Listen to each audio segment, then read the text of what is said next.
I dare to say that 99% of people have never heard of this matter. This was reported by Yangguang Evening News. In the past few days, a new round of influenza has been spreading and will affect our country. I myself was affected as well. The symptoms were a sore throat and a runny nose, without a fever.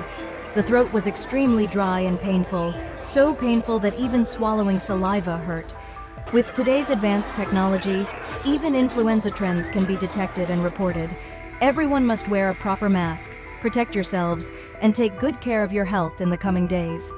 I have a question. This unit has just completed a pre-examination. When everyone looked at the pre-examination reports, almost all of them showed lung cancer indicators. Is this a problem with timing, or is there some other issue? And I recently received a set of data that completely shocked me and made it impossible to sleep. It was statistics related to Chinese population deaths in 2025. More than 4 million people were born after 1970, over 11 million after 1980, and more than 6 million after 1990. When I saw this data, my head felt dizzy, my heart trembled, and even now as I talk about it, my scalp feels numb. Some people online question why flu vaccines appear to be prepared before outbreaks occur, raising doubts and widespread speculation. Since the outbreak of COVID-19 in 2019, a large number of Chinese people have been taken away year after year. Among them, those born in the 1980s and 1990s have been especially affected. Wave after wave of so-called influenza outbreaks has repeatedly hit these age groups, turning them into long-term high-risk zones. In the past 2 years, people in mainland China have repeatedly said that the population is declining, yet when the authorities officially released the latest data, they claimed that China's total population in 2025 was still over 1.4 billion. Do you really believe China still has 1.4 billion people?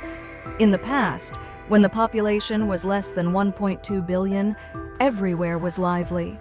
Streets were crowded, markets were noisy, and villages were full of people talking and moving around.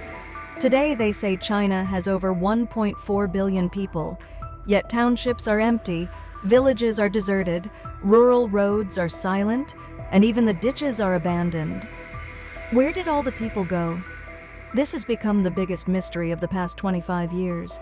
No official explanation has ever truly resolved this question. This is a reality that directly affects our future. The United Nations has issued a population warning pointing to dramatic changes in China's fertility rate. The next generation may only be half the size of the previous one. Have you noticed that over the past 5 years, hospitals have seen a growing number of sudden and unexplained deaths, according to personal observations? Many of these cases were not caused by obvious sudden illnesses. Even very young people sometimes failed to survive. One case left a particularly deep impression on me. There was a young woman in our neighborhood who was exceptionally beautiful. One day, her family suddenly came and took her away, and she was gone. The number of people who are suddenly gone is so high that it shocks everyone. Perhaps it can be summarized in one sentence. It is not that people do not want to have children, but that they do not dare to. High prices, brutal competition, rising living costs, and an uncertain future form a towering wall of anxiety. High education expenses and constant insecurity make many young Chinese people afraid to marry and raise children. According to official data, the number of newborns in China dropped sharply compared with the past. A zero-clearing storm is currently sweeping across China. Some people mock this era by calling it the reign of a so-called Qingling emperor, a metaphor suggesting that everything is being pushed toward zero. Under Xi Jinping's leadership, the system has accelerated toward the edge of a cliff. The economy continues to decline, unemployment keeps rising, and aggressive diplomacy has created growing tension abroad. Domestically, public support is weakening, internal factions are divided, and major natural disasters have occurred repeatedly in recent years. These internal and external pressures strongly resemble the final years of past dynasties. Over the past 5 years, life for ordinary Chinese people has become increasingly difficult. The population has continued to decline, with deaths exceeding births for several consecutive years. In other words, Many people feel that today's China has lost its vitality and its sense of normal life. If we were to describe this situation in simple terms, it would be that people cannot afford to live, cannot afford illness, cannot afford children, and cannot see stability. I myself was diagnosed with a lung tumor. I suffered chest pain, coughing, and worsening symptoms. After re-examination, doctors recommended surgery. Even after the operation, recovery was slow, and fear followed me constantly. I worried that if I collapsed one day, who would take care of my child? After surgery, I realized how many people around me were also dealing with lung disease. Friends and colleagues underwent similar operations. It made me wonder why lung-related illnesses have become so common in recent years. Is this just a personal illusion, or is it something more widespread? Physically, my strength declined. I became easily fatigued, irritable, forgetful, and anxious. What frightened me most was the constant sense of panic, depression, and uncertainty. Medical tests showed one issue after another, yet no clear cause could be identified. Many people around me share similar experiences. Where have all the post-1990 generation gone? Many people today openly express extreme despair and a sense of having no way forward in life. There is still a trace of concern or unwillingness to give up. But by 2026, many people may find it increasingly difficult to endure the pressure of daily life. China today is hard to live in, and retirement is even harder. Many people spend their entire lives working, only to end up still burdened with debt.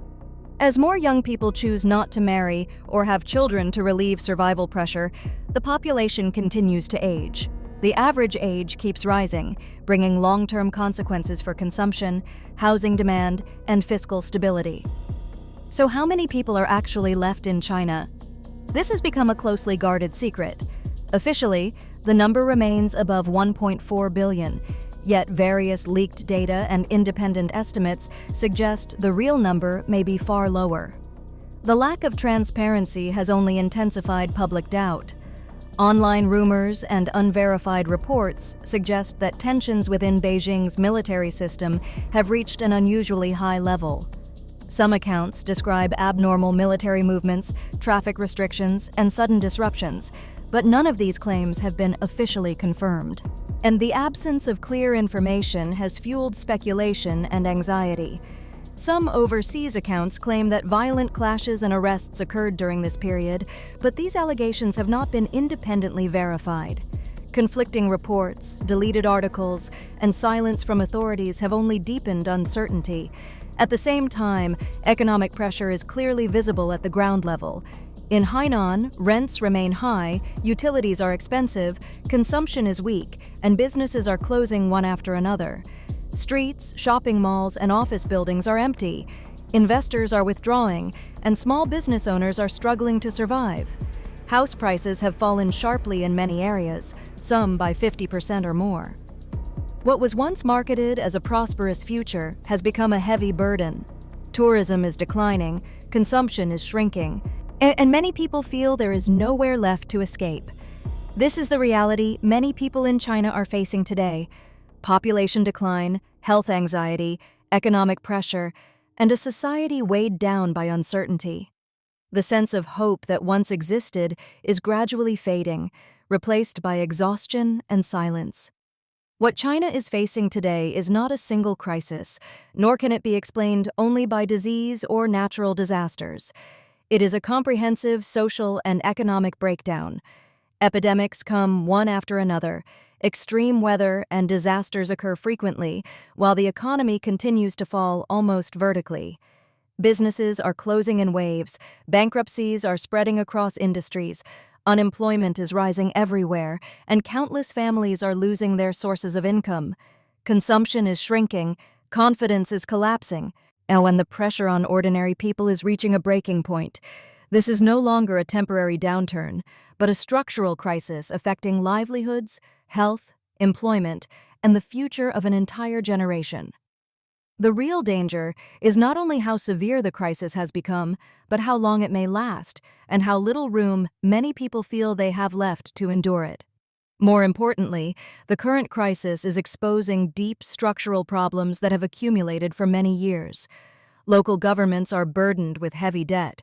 Small and medium-sized enterprises are collapsing at an unprecedented speed, and the labor market can no longer absorb young people entering society. Migrant workers are losing jobs, graduates cannot find work, and even those who are employed live under constant fear of layoffs and wage cuts. Social mobility is freezing, and opportunities are shrinking, and the gap between effort and reward is widening. As trust in the future erodes, people are forced to reduce consumption, delay life decisions, and focus only on survival. This vicious cycle is pushing China's economic and social system into a state of prolonged stagnation, where recovery becomes increasingly difficult with each passing day. This video reflects personal accounts, public discussions, and online reports from mainland China. Some information has not been independently verified.